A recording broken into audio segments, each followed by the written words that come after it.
Welcome back. You are listening to TNT Radio. I appreciate you being here today. I'm your host, Misty Winston. Hey, journalism is not a crime, but it is under attack.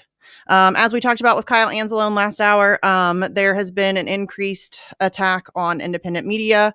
Mint Press News and Consortium News were both locked out of their PayPal accounts. I mean, everything I've been screaming about for years is coming to fruition, and that does not make me happy to say. So please do what you can to support independent media. I realize everybody's in a tight financial position, but if you can afford to give a couple dollars here and there to your favorite independent outlet, please do so. But also just sharing the work is incredibly helpful. We need it now more than ever. And obviously do whatever you can to speak out against what's happening to journalist and publisher Julian Assange, because that really is the front line. Okay, so joining us this hour is my dear friend, Uncle Warren. Get ready to laugh, everybody. We always laugh. Warren is the host of Extra Bulla on Indie News Network, which you can find on basically all of the platforms. They've been working really hard over there to diversify their content in an attempt to avoid the censorship hammer, which is coming for all of us. So it's always a good time when Warren comes by the show. Like I said, he always makes me laugh, even if we do get incredibly distracted, which is likely to happen. But we're going to have fun. So, hey, Warren, welcome back to the show, my dude. Misty, how are you, doll? Oh, you know, I'm hanging in there. I'm trying not to lose my mind. You know, so the first time I was on here, I shaved and I said, well, that was stupid. Why did I do that? And then the second time I came on, I wore nice clothes, and again I was like, oh wait, it's radio. So today, no pants. It's a no pants Monday in Brooklyn, New York. Woohoo! I like it. Yeah, I like it. No pants delightful. Monday. We used to, in high school, we used to have no pants Thursday, and that was fun. So no pants Monday's okay. Mondays are terrible, so we got to make them happy somehow. So I'm into it. Yeah, but I did hear recently though, Warren. So I'll warn you now. Mike Ryan told me that there's potential that we might be at some point streaming online. So you will have to get pretty at some point. Just so you know. What? Wait, you mean like on the Magic Picture Box? I don't know about that. Yeah, Misty. That's on the Magic. I know. I'm honestly, I'm a little sad about it because I enjoy talking to you guys in my pajamas. I'm not gonna lie, it's a good time for me. I like it. Oh, but that's okay. Misty, that's all right. It'll be fun. You're a pretty lady though. Me, I'm a cautionary tale. For fashion, just life in general. So you know, hopefully I don't break the computer screen. So we'll see. We'll see how that works. We can always get you a filter. They have those fancy filters now that you know. You can look like anybody you want. Like the TikTok like things really. Where they make them look like puppies and dude. Like space. Oh. No. I'm not even talking about those ones. Have you seen? Okay, I have two young daughters. They're 11 and 13, almost 14. My daughter's birthday is next week. So almost 14. And I was on Instagram. I don't get on Instagram or TikTok or anything all that much. Every once in a while I'll get on there when it's like late at night and I'm just like flipping through the whatever they're called, the reels or whatever, because some of them are really funny. You know, if I can't sleep, I'll flip through those or whatever. But I like these filters. Warren, holy crap. You need to get on Instagram and check this stuff out. You look like an entirely different person and it looks very authentic. Like it looks very real, but like I'll look at some of these and like, I'll be sitting in bed, late at night, no makeup on, and it'll give me like a full face of makeup and it'll fix the bump in my nose and it'll make my eyes a little bit bigger, my lips a little bit bigger. And I'm like, what is happening? It looks real. And I'm so worried about my daughters. Like you don't have to look like that, girls. You don't have to look like, that's not how people look. That's not real. That's not real. I believe the scholars call that witchcraft, Misty. Yes. That makes, I don't think that's technology. I think there's some lady in a pointy hat and she's got like a little stick and she's going, and then she's making you look like that. You know what? I tell you though, if there's a filter that makes me look like Steve Poikonen, I totally want it. Because he's my spirit Steve, and there are a lot of Steves out there, but he's my spirit Steve. So, and you know, I'm trying to get the voice down. The voice, you know. We predicted this 14 years ago. How come you didn't know it? That, you know, that kind of thing. So It's still a work in progress. Sorry, Steve. My mom Much love. loves his voice. And then when I got my new microphone, I got my husband got me a Blue Yeti. And it's very powerful. It picks up like a mouse fart. I swear to God, it would pick up a mouse. It's like it picks up everything. And so because of that, I had to start using headphones because it was causing an echo. Because my speakers, it would pick up my speakers, which would then cause an echo. It was a whole thing. So I had to get headphones. My mom was living with me. She's moved out recently, but she went through a nasty divorce a couple years ago, and she moved with me for about a year and a half. And she got so mad at me because I had to start using headphones because then she couldn't hear Steve's voice anymore. She likes Steve's voice. And I'm like, you could just watch the show, right? Like you could just watch the vigils and then you can listen to Steve's voice. And she's like, yeah, but it's not the same. And I'm like, oh, okay. But whatever. There you have it. Steve's, can't get her to watch the show. I never figured Steve to have like an ASMR type effect on people, but I guess I could see that. I've been watching a lot of his Anarchy in the Morning show with Pasta, and he's just like, yeah, and it's that kind of that smooth. It's a smooth, guttural type thing, like he's about to tell you an old-timey story about before there was electricity, that kind of thing, and you're like, oh, you just that's probably what she is. She's waiting for an old-timey story from him. Yeah, that is, I mean, it definitely sounds like he's been smoking for 400 years, and you know what I mean? Yeah, it's got that kind of raspy quality to it. Yeah. It's funny though. He's funny. See, we got distracted again. How are we talking about Poikinen? How did that happen? I don't understand how that happened. It was the witch. It was the witch that was making people look like other people. She distracted us. No, but seriously, dude, I'm unbelievably concerned about those filter thingies. It's already tough. I mean, I know you don't have any experience with this, but it's really hard to be like a preteen or a teenage girl in the world. It was hard when I was a kid. I can't imagine trying to do that now with all these ridiculous filters that make everybody look like a supermodel. And then you look in the mirror and you're like, I don't look like that. What's wrong with me? Nobody looks like that, girls. Please hear me. Nobody looks like that. Even like the most gorgeous celebrity on planet Earth is only that gorgeous because of a makeup artist and a hairstylist and a lighting crew and a really good camera and all kinds of like fancy little tricks. Photoshop, and there's all kinds of tricks that make people look like that. And it's so depressing to me that there's like this whole generation of little girls who are now growing up in the time of filters. You don't need a filter. You're fine the way you are. Jeez, Louise. Unless it's like one of those cool, like funny filters that makes you look like the dog with the tongue sticking out and all that stuff. Those are cute. Those are fun. But you don't need those filters. Yeah. Oh, Lord, help us all. I want one that makes me look like Sean Penn because I want to look like a disheveled catcher's mitt.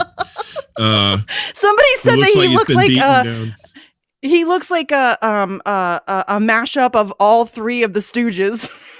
Yeah, I saw that. I can't stop laughing at it because it's so accurate. That's so accurate, Warren. He does. He looks like somebody just smushed them all together. It's amazing. So Mo and Curly were brothers, and they were not attractive men at all. And then you stick Harry Fine and Larry Fine in there with I call him Harry Fine because of the hair. And then it was a perfect mashup of just this beaten down by life face and this Bob Ross on crack hair. And he looked like he just rolled out of bed like in hell. So I love that picture. I have it on my refrigerator now. It's so funny. It's so accurate. It is a cautionary tale. And let's be honest, he is a spook, yo. Dude is a spook. Sean Penn is a spook. He is he's so obvious about it too. Like he's kind of like he's an overactor. He's kind of like AOC. He's an overactor. Dial it back a notch or two. I mean, you are an actual actor. Like, haven't your acting coaches, given you some tips over the years of like how to not over? And he is a really talented, a gifted actor, genuinely. But yeah, your spookiness is very apparent, homie. You need to work on that. Dial it back a notch. Dial it back. How does that affect you? Like say there's something like you really like a movie or a TV show, and then you find out that the That they're actor terrible politically. that they're a total douche, yeah, or whatever. I mean, how do you separate So those two? I genuinely have no problem. Usually, I mean, there are some situations where it's a lot more difficult for me. Like, for example, Chris Brown, the guy that beat the crap out of Rihanna, I can't. Because every time I hear him, all I can see is the picture of her face. You know what I mean? And so that's like a massive turnoff. But for example, like my favorite band is Nine Inch Nails, and Trent's kind of a shit lib these days, which is unbelievably depressing. But I still love Nine Inch Nails. Like I love Nine Inch Nails. It's not really about him and his politics. That music legitimately saved my life numerous times, and has saved me a significant amount of money on therapy. You know what I mean? It's the same way with like Rage Against the Machine. They kind of suck now. Ugh. They're kind of shit libby, Oh and they're God. all about the mandates, and they're all about the vax passes and all that stuff. And it's unbelievably depressing, but I still love old Rage Against the Machine. I was raised on Rage. You know what I mean? Like that's they're hugely significant in my life. They're a huge part of the reason why I am the way I am. So let's blame Zach De La Roca for me. It's Tom Morello's fault. It's his fault that I am the way I am. But seriously though, like I generally, like Marilyn Manson's another great example. It turns out he's an unbelievable scumbag who's really abusive to women. And that sucks. I don't like want to hang out with him, but I love like his old music. I love his old music. So I'm pretty good about being able to separate the art from the artist. I think that like most artists, Warren, are incredibly screwed up people. And so if we start canceling all of our artists because they once said a bad thing or did a bad thing, we're not going to have any art left. You know what I mean? Well, That's I look at it like, I mean, I look at it like this. It's like, so I take Steely Dan, for example, Donald Fagen. He turns out he's like a wife beater. And, but I've been listening to Steely Dan for decades. Right. So, I had already bought his albums or gotten his albums through nefarious ways. I'm not going to say here, the law may be listening, but anyway, but I had already procured. They probably are. I already paid him. Like when I didn't know he was a jerk face, but now that I know he's a jerk face, I will never buy another Steely Dan or Donald Fagen product in my life. So that's the way I kind of treat it. It's like, that's how I have to separate it. And I think it depends. Like something like that, somebody being a wife beater, I wouldn't support them financially. But like Trent Reznor having politics I disagree with, I don't really have a problem, buying Nine Inch Nails stuff. You know what I mean? It's not like he's a hugely abusive. You know what I mean? I disagree with him hardcore on politics, and it's really he's just rich now. You know what I mean? So he's part of the system, which is unbelievably depressing. But I don't find it like that. I disagree with a lot of people. I don't know. Right. Maybe I'm just being biased too because I love Nine Inch Nails. So it's very possible that I'm willing to excuse more in that situation. You know what I'm saying? I can admit that I could probably be biased there. When particularly though, like if like music is a great healing source, right? And if that music actually did you gave you saved my life. Vibes, I'm not joking. It actually did something. Yeah. If it saved your life, then it's really hard. That would be like saying somebody like let's say, I don't know, if Kamala Harris you were hanging by a cliff on a cliff and she pulled you up, I'd probably let go. I wouldn't want her to pull me up. I don't know. That's a bad example. I'm sorry. But you know what I'm saying? It's like, they help you initially, but then you find out, and it's more of like a heartbreak. You're just like, why did you have to be that way? I'm not mad. I'm just disappointed. It's disappointment. It is. It's extreme disappointment. Seriously, Trent, if you're listening, which you're not, but if you were listening, my dude, my heart broke. My heart is broken. It's broken. He used to be like the quintessential rock star, and he is still an unbelievable rock star. Like one of the best live performers I've ever seen. But dude, your politics suck. They just suck. And I realize it's because you're worth like $60 million now. And, your priorities have shifted for sure. But it's really depressing. Yeah, rage is Well, another hard one. That's another hard pill for me to swallow. Rage is a hard one. Yeah, that's a hard one. If Russiagate and COVID and this Ukraine thing has proven anything, it's really brought the turds up to the surface, right? The people we didn't think were turds, they're starting to float up and they're exposed. They broke the surface, and now for everyone to see. So, and it's good to know now. It's good to know. It sucks. I like when they expose themselves. It does suck. Yeah. True. Very true. Okay. We have to take a quick break. Everybody hang tight. That's a really depressing way to end this segment, but everybody hang tight. We're going to laugh. I promise. We're going to laugh in the next segment. I promise. Pants. Okay, that's true. So just imagine that. Just picture Warren not wearing pants. That'll make you laugh. Okay, so hang tight, everybody. Hang tight. Couple minutes. We're going to be right back with more from Uncle Warren here on TNT Radio. Hey, welcome back to TNT Radio. I'm Misty Winston. We are joined this hour by my friend Uncle Warren, and we are, as usual, talking about nothing. We're all over the place. Yeah, we get very distracted when we talk, but it's usually a good time and we usually laugh. We're kind of depressing there about our favorite musicians being unbelievably disappointing on their politics and other things. Mostly Nine Inch Nails and Rage Against the Machine really depress me. But I want to get your take on the White House Correspondents' Dinner, because that was funny. That was funny. The idea that Trevor Noah and a room full of mainstream media turds and Joe Biden pretended to care at all about journalism and press freedom while Julian Assange is still sitting in Belmarsh being tortured to death for exposing their war crimes is, I have to laugh, otherwise I'll cry. Of his saying, well, I made fun of the president and I'm still here, so that just proves that press freedom is alive and well. It's like, no, dude, you went by the approved talking points. That's what you did. Yeah. Oh man, I miss Jon Stewart. I really do. I'm sorry. I can't watch Daily Show with him. It's just, it has nothing to do with the change. I gave him a shot. I watched it. I was like, oh no, I know where this is going. And sure enough, fast forward to the Correspondents' Dinner and the bootlickery.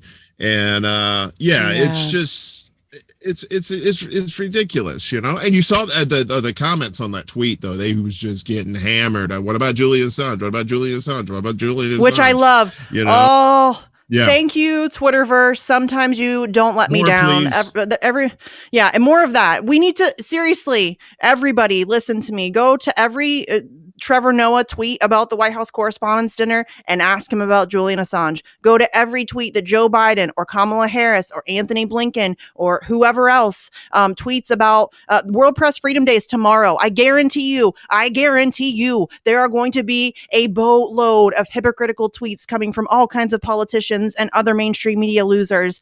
We have to hammer them. I mean, be relentless. Don't be crazy. Keep your, don't threaten anybody or whatever.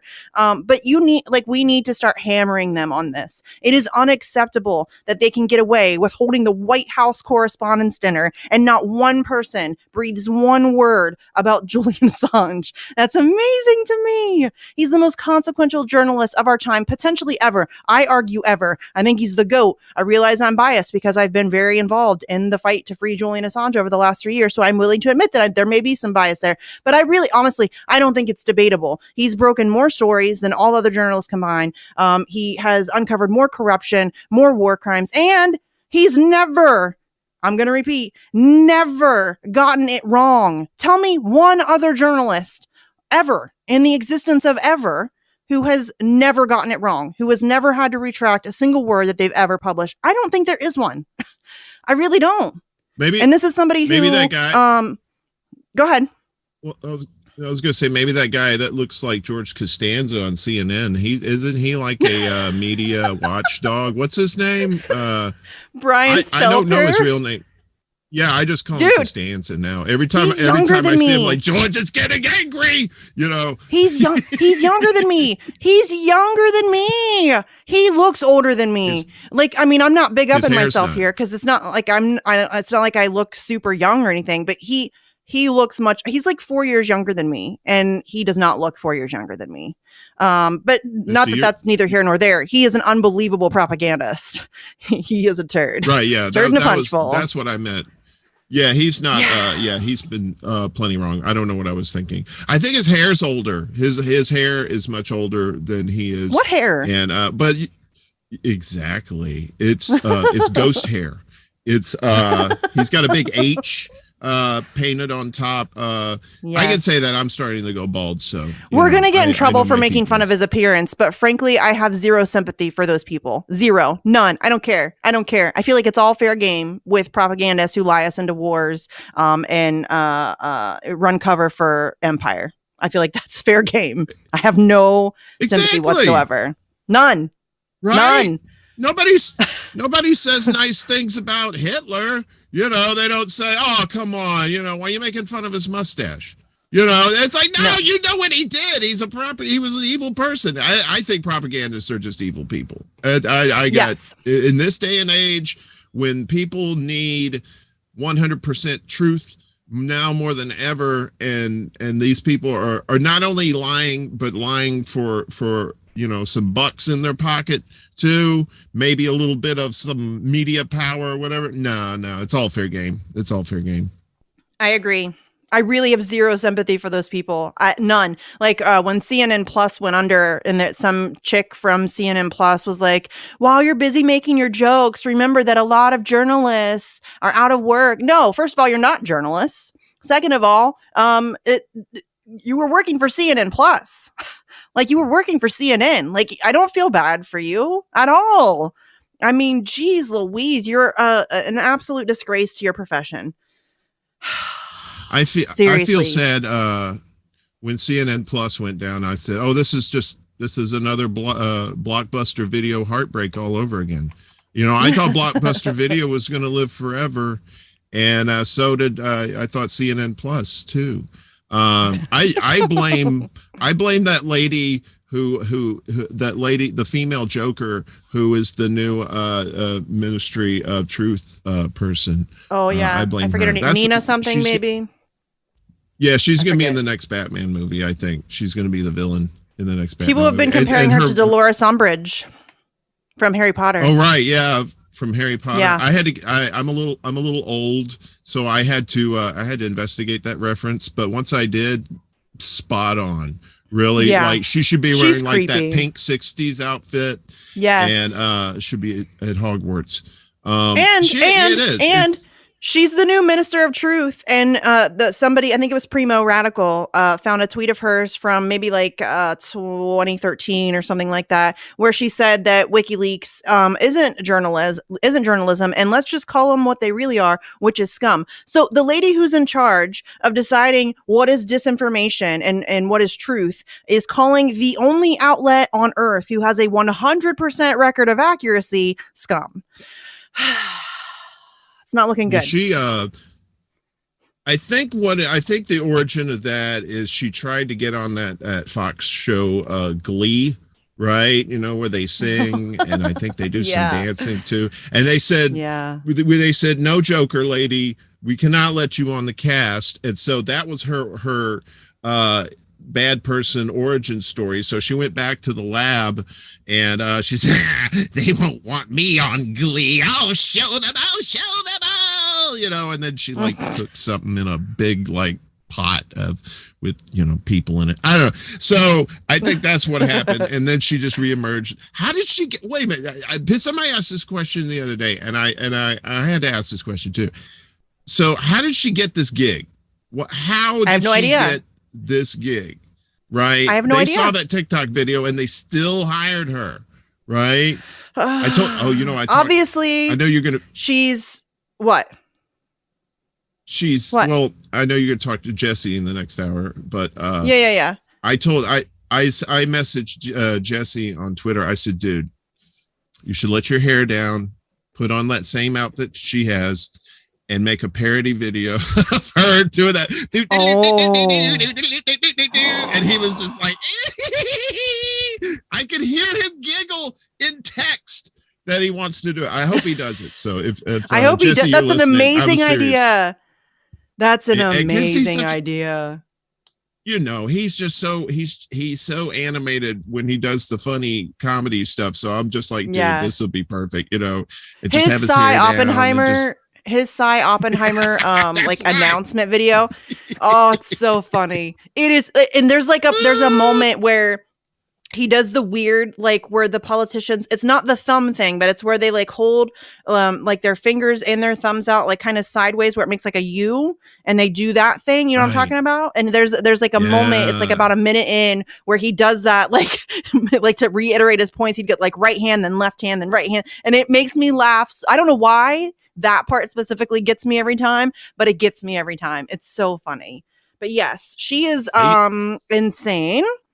And the idea that, first of all, the idea that we have that they've introduced a government-run ministry of truth and people aren't freaking out is mind-blowing, Warren.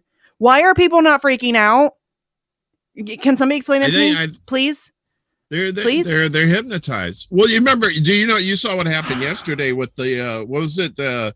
Biden announced May 1st as Loyalty Day or something like that. Or, yeah, they do that every year to overshadow May Day. They do that every year. Don't forget, we're Americans and we don't do crap for our people. We just want to remind you that on May 1st. So I don't remember that from last year, but I try not to pay attention to those people, because it's like in the Bible when Lot's wife looks back at Sodom and Gomorrah and turns into a pillar of salt. That really stuck with me. And like, I do not want to be a pillar of salt, so I don't even try to look at those people. And even when I do, I kind of feel like this, like, oh God, I feel a little salty. Look away. So, I don't know. Yeah, but they do that every day or every year. I forget. I wish I could remember why or what it was called. Dang it. Oh, yeah, but they do it every year, and it's embarrassing, and it's obviously intentional, and a distraction away from May Day and international solidarity, and that's what we do. But it is fascinating to me. It is, honestly, there isn't much that surprises me anymore. But they literally introduced a ministry of truth, and people I'm like, why are we not in the streets? Why are we not? Hello, is anybody paying attention? Like, and I was just talking to Kyle, and he said something about, we were talking about the AUMF that has been introduced by Kinzinger to give Biden authorization to enter into war with Russia. And he was like, if you're a Democrat, just think about this. This isn't just for Biden. This will still be in place when the next guy comes along. That's what I keep saying. Like, I keep wondering, are Democrats that short-sighted where they're like, okay, yeah, Ministry of Truth, totally good idea. Biden's in office. This is fabulous. And they're not thinking about the fact that Donald Trump could be president in a couple years, or Rick DeSantis could be president in a couple years, that it's not always going to be a Democrat in charge of this. Not that it matters, because they're all on the same team, but I'm just like wondering, on their like tribalistic level, are they just incapable of seeing bigger picture? Like, it's mind-blowing to me. It is mind-blowing. Oh God, a disinformation governance board. Seriously? That's where we're at? Yeah. Oh, God. DGB. You down with DGB? Dude. Yeah, you know me. But this is the propaganda's been going on for decades, forever. Right? And that's how, I mean, they had laid the groundwork for the propaganda decades ago. And now that we have probably the most direct communication with other people around the world with the internet, and with, and in that you have with podcasts and just live streams and stuff like that, it's like they were building up. So now this is the time to full on go just overt with this propaganda, and people are just so numb to it, just like, oh, I guess they know what they're doing. Oh, sure. But you'll hear the same people say, they'll say like, oh, this is horrible, we got to do something about it. And then they'll sit down and have a sandwich, and then just forget about it. They'll add an emoji to their bio or whatever, and exactly. They've done something. Ooh, shiny. Yes. Ooh, shiny. Yeah, look at that.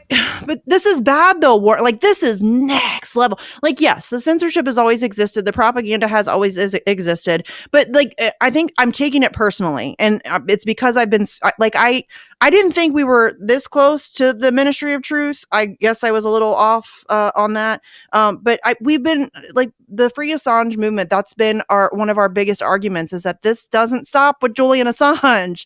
Julian Assange is nothing more. And this is not, obviously, not to discredit Julian Assange. Obviously it is about him. They want to shut him up. He's the best at, what he does. So yes, it is about him, but it is really about so much more than just Julian Assange. It doesn't stop with Julian Assange, and that sets such an unbelievably dangerous precedent that puts everybody over the globe. Like, he's not an American.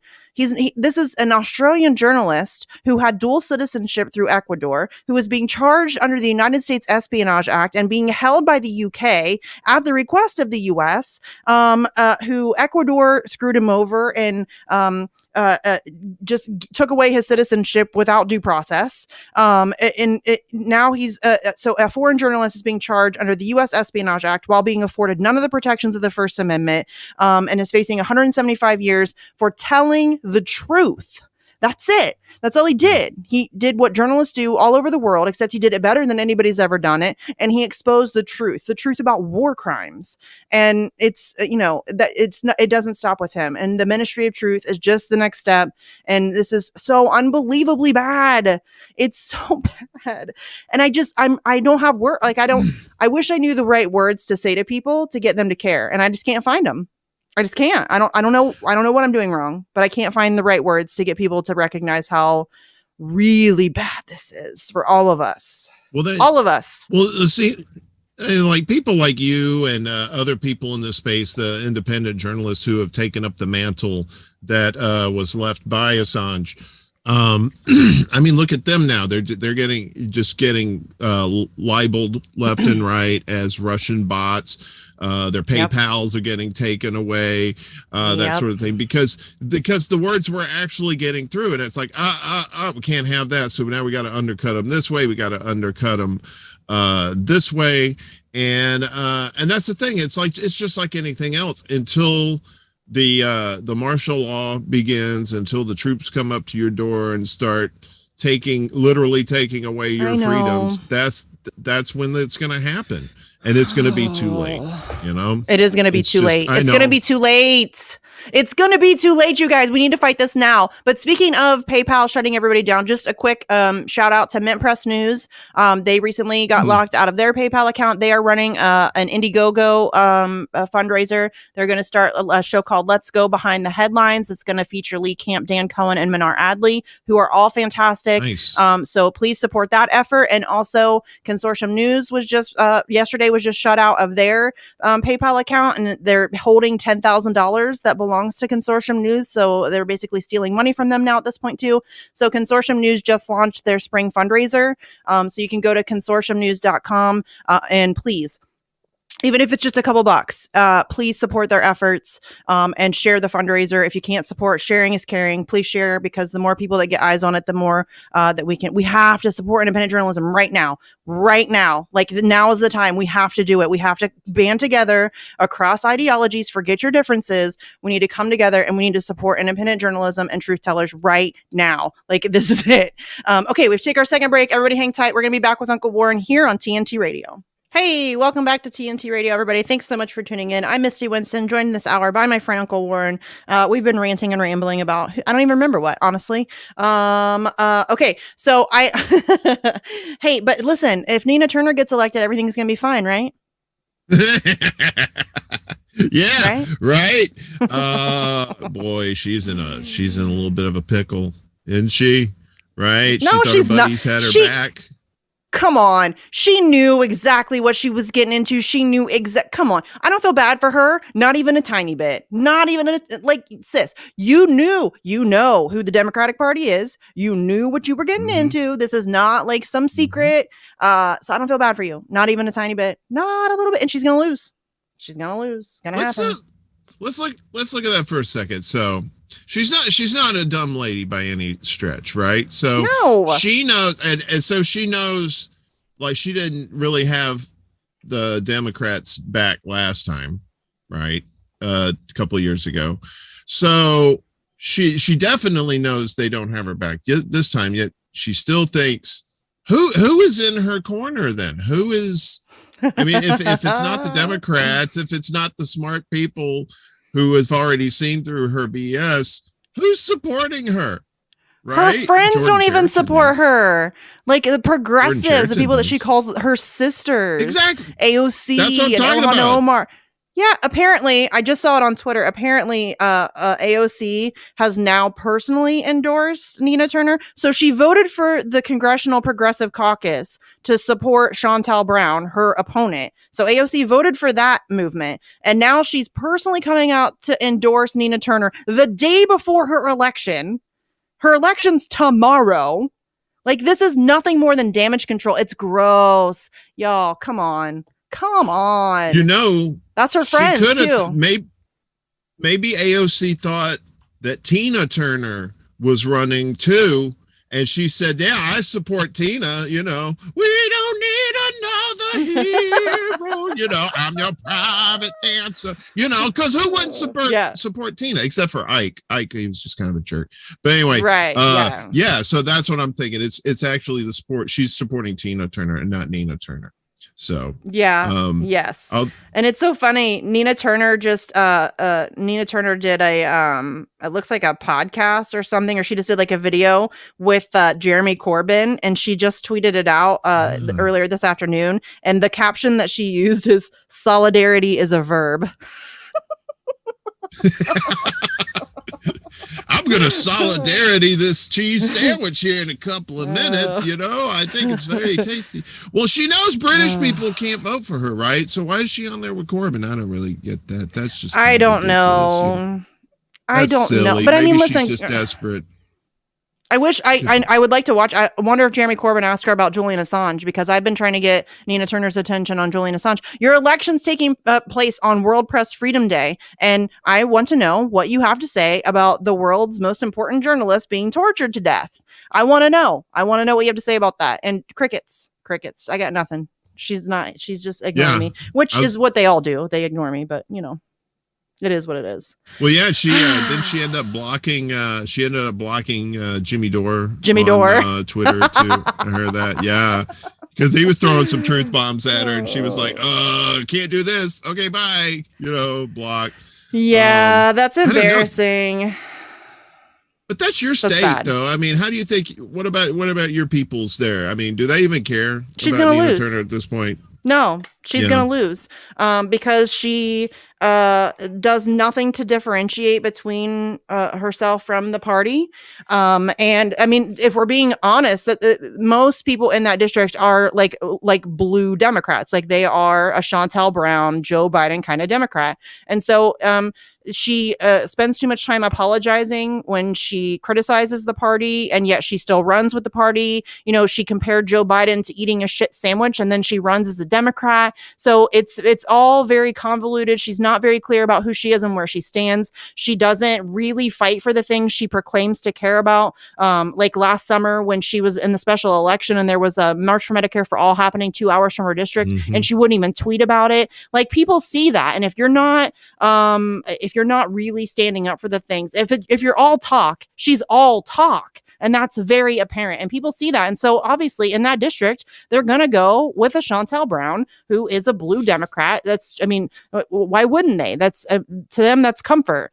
And Nina Turner's offering them nothing that's legitimate. Do you know what I'm saying? Like she's not offering any difference. Yeah. If she came out and was like really strong in her positions and really fought for the things that she claims to care about, and she really took a stand outside the party and wasn't afraid to call out the corruption she might still lose, but I think she would make a lot more waves. You know what I mean? And I think a lot of people would be more interested for sure. Why not? If you know you're going to lose, like if I was in her position, I knew I was going to lose to Chantel Brown, I would just leave everything on the table. I'd be throwing out there free Assange. I'd be saying, why aren't we supporting why didn't we support these people during the pandemic? Why aren't we doing this? Why aren't we doing, just throw out everything in the kitchen sink. You're going to lose. She does. I don't think she thinks she's going to win. So I guess the only reason she's doing this is to try and stay relevant.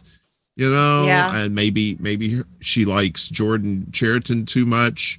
He follows her around like she's got candy He in her does, pocket, like a and he's puppy. like, Yes. he's got a sweet tooth for Nina because she's got that candy, and he's like, He's I gotta have that embarrassing. He looks like He's I'm sorry, embarrassing. we were talking Like about. he has done some decent journalism. I think that he takes a lot of credit for stuff that wasn't entirely just him. But I'm not going to Right. diminish the fact that he has done some really important reporting on Flint. I still want to know where the documentary is, though. Jordan, where's the documentary? The people of Flint, I'm sure, would love to have that out there. But yeah, he's done some. He has done, like, he was great about calling out the stuff that was in WikiLeaks. Famously called out Donna Brazile right to her face, which was glorious. That was so good. So he has done some stuff that is, a worthwhile venture. But then he's really done some really, like, some of the most cringy things that he does is that when he goes to the Trump rallies and he finds the most obviously ridiculous Trump supporters and then openly mocks them to their faces, who does that help? Like, that's not helpful to anybody. Like, it's just weird. It's this like a self-masturbatory, like, I'm cooler than, like, I'm better than you, condescending. It's not journalism. I don't know what that is. But I hate when he does that. It's so gross.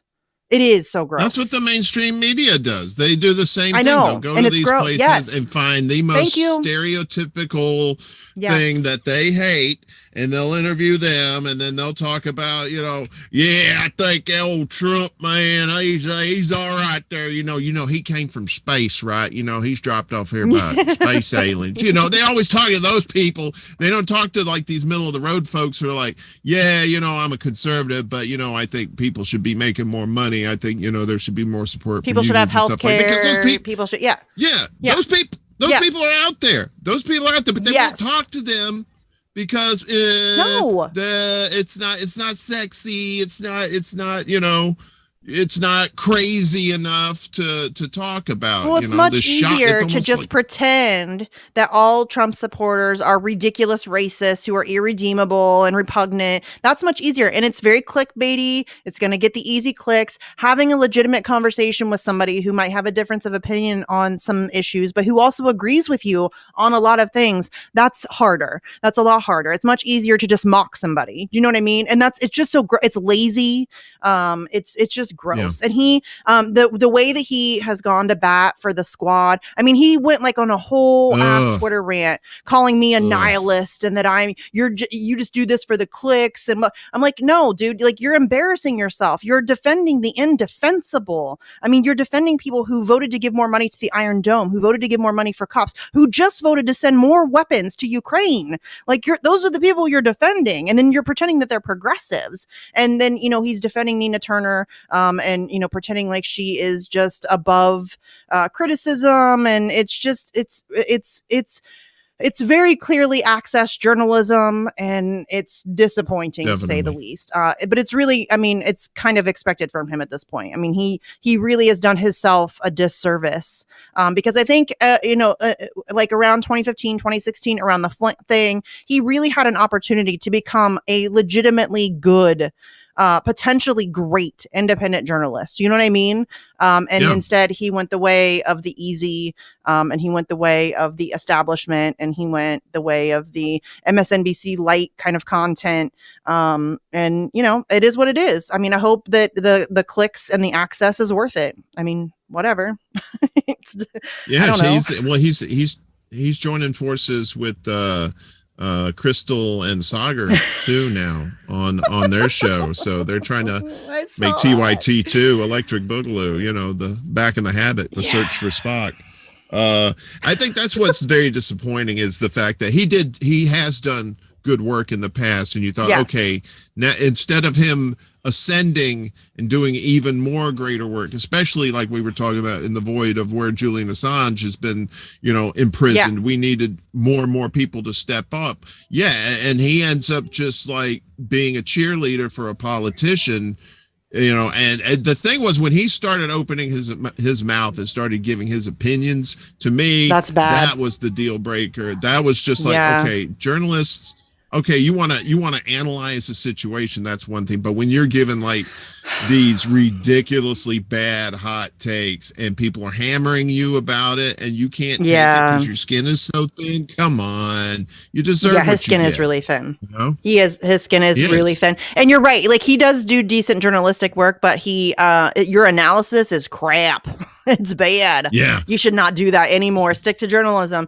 Somebody else that makes me mad that does kind of the same thing is Ryan Grimm. Like Ryan Grimm he has the potential to be, this is what makes me so angry about him, and he's come at me too, and that's fine. He hates me too, that's fine, whatever. But he has the potential to be a decent journalist, like a good, like do good, and instead he chose the way of the easy. He chose the way of being establishment friendly and of not ruffling any feathers and of going middle road. And it's frustrating to me because we need journalism right now more than ever. Holy cow. I mean, journalism is hanging on by a thread anyway. Like there are very few legitimate journalists out there working. That's not fair. There are a lot of really great journalists, Stefania Maruzzi and Kevin Gastola and Muhammad Almazi and John Pilger's still working and Craig Murray and Chris Hedges. And, there's a lot of really great journalists that are still working, but we need more, especially in this time of like unprecedented censorship and attacks on the media. I mean, again, we have the Ministry of Truth. We have a Ministry of Truth. Oh God, we are so screwed with the Glee Club president too. I know, right? Well, we have to continue to fight for these journalists too, and continue to fight for Assange, obviously, but also continue to fight for these folks that are still out in the field trying to bring us the truth, who are being slandered left and right, Eva by Bartlett media and Vanessa Beeley. And Kavorka Amassian and there's a lot of people. Like Vanessa Beeley is doing some unbelievable on the ground work in Ukraine right now. She is on the ground. She is talking to people. She is traveling the country. She's going to different locations. She's witnessing things firsthand. I mean, that's not something that you see really anymore. There are not a lot of people who are willing to do that work. And so we need to seriously. I know I say this all the time, and I sound like a broken record, and I'm really not sorry about it, but please support independent media. Please support truth tellers. Please support whistleblowers. We have to come together across ideologies, forget your differences. We need to stand up for the truth, period. We're losing it. We're losing it. I just want to say, I like Max Blumenthal too. He's really good, but mostly because he's a ginger. He's a ginger like me. And we do have souls. We do have souls. Okay. I don't know where this came from. That's, whoa. They may be dark souls, but they're souls nonetheless. Okay. Right. I'm just going to put that out there. Sorry. All souls matter. All souls matter. Dark I'm gonna get in trouble for that. What you're the worst. God. I'm gonna get in trouble. This TV show sucks. Man, where's the remote? Come on. No, you're fine. No, I'll probably get in trouble for that. I get in trouble for a lot of things, and it's fine. I don't really care. It's great. I don't really. I think it's funny. But yeah, I mean, we're in a really precarious situation right now. We're in an information war and we're losing. We are losing. Holy cow, are we losing? Oh, it's so bad. I don't even know. I honestly, I am not ashamed to admit that I lay awake at night wondering how the hell I can get people to recognize how serious the situation is and why they need to start fighting back right now. Like you said, like most people don't care till it affects them personally. That's when it's too late. It might already be too late. I mean, we have a Ministry of Truth. It might already be too late, but Lord, we need to like legitimately fight back hard against this. We're not going to, unfortunately, but that's what we should be doing. Okay. We only have a couple minutes left. Tell everybody where they can find you, where they can find the show, where they can find INN, all that good stuff. You can find Extra Bulla. It's usually on Thursday nights, around 7 or 9 Eastern time PM. Tomorrow night, though, we may have a special. I'm still working on it. Hopefully, Steph Zamorano is going to be on there. going to be I love Steph. Hopefully I'm trying to get her people to get back to me. Wednesday, Kerberos Media, I will be with Jimmy Sunderland as usual around 1 p.m. Eastern doing an hour-long news show with her, and a new little thing doing Extra Bulla, the secret show that usually pops up at midnight whenever I feel like it, and then we just talk some crazy stuff in the chat. So that's basically it. And I'm at W Dearman, Dearman, not a deer with antlers, but a dear man, like you're writing a letter to man, on Twitter, and otherwise it's Extra Bulla and War Deer Entertainment on all the other socials. And that's it. Yes, and Warren puts on a good show. He always says that he doesn't have like a political show, but it kind of is, but it's also just fun. And I think that we need more fun in our lives. It's good to laugh. That's why I always enjoy having him on here. As distracted as we get, I always have a good time. It always makes me giggle, and laughter is good medicine. Love you, Misty. So I love you too. Thanks for coming on. It's always good to talk to you. We'll have you back soon, I'm sure. And everybody just hang tight for a couple minutes. Coming up next, we have the one and only Jesse Jett. I'm very excited to have him back. So hang tight. We'll be right back after this.